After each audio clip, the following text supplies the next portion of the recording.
little stool project, and I'm going to show you how to make a seat cushion real easily. First, you're going to get a piece of wood, and you're going to cut it out so that it fits on top of the stool.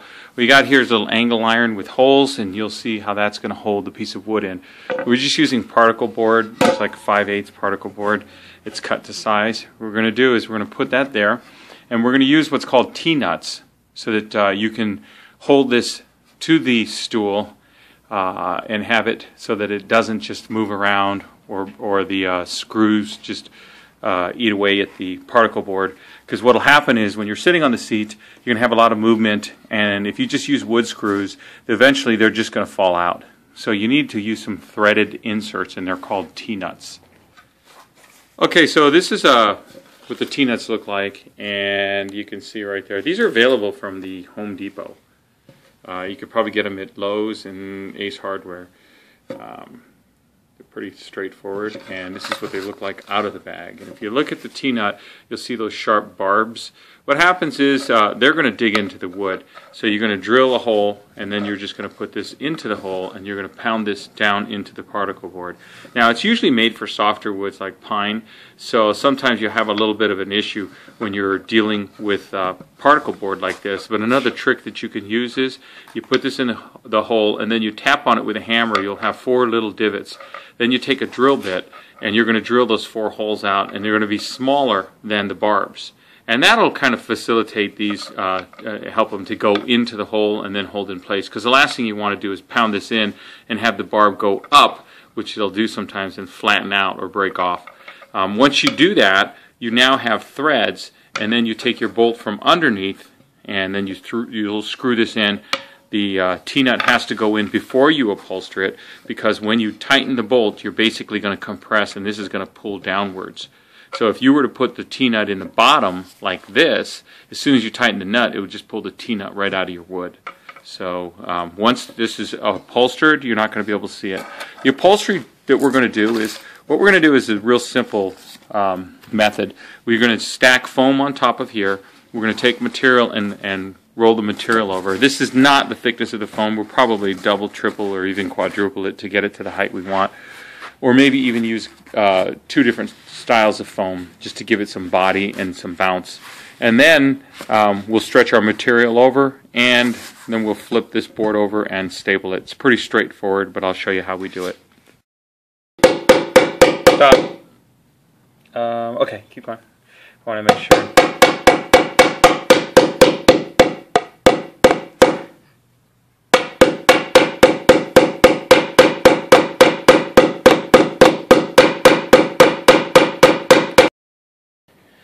Okay, so here's our cushion board.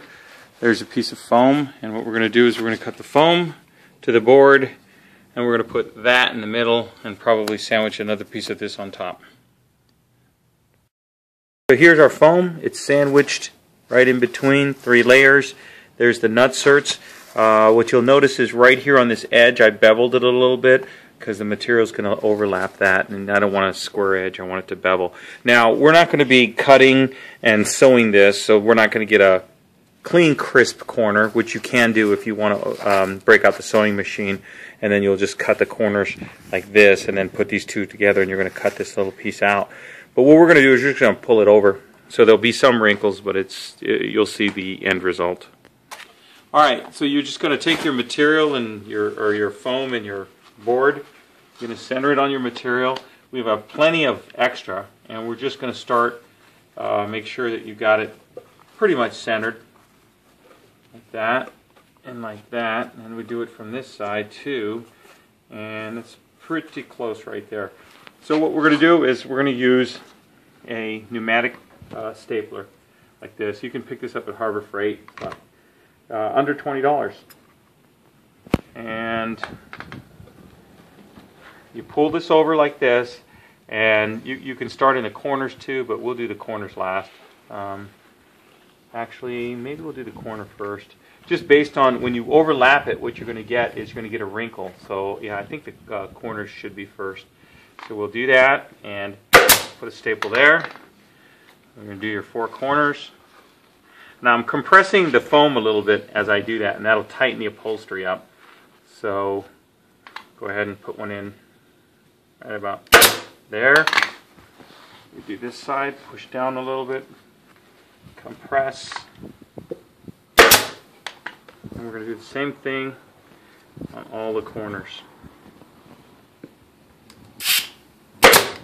Okay, once you do that, then you're going to take this edge and pull it over. And you're going to do that all the way around, then you'll cut the excess material off. So what we got here is we've stapled it all the way around the perimeter, and you can see the top. Kind of a rounded look. That's because we pull the corners in first. And you can see the wrinkles are pretty minor. Most upholstery will have wrinkles. Now we're going to cut the excess off. Let's see, you can just take a razor knife and just cut like that. You're going to cut all the way around through all the layers. And that's pretty much it, and I'll show you the end result in a minute. Here is the material all trimmed up. Now one thing you want to do is where the holes go, you want to use a hole punch. You don't want to cut a straight hole because vinyl will rip. If you just cut a straight hole, it'll just run away.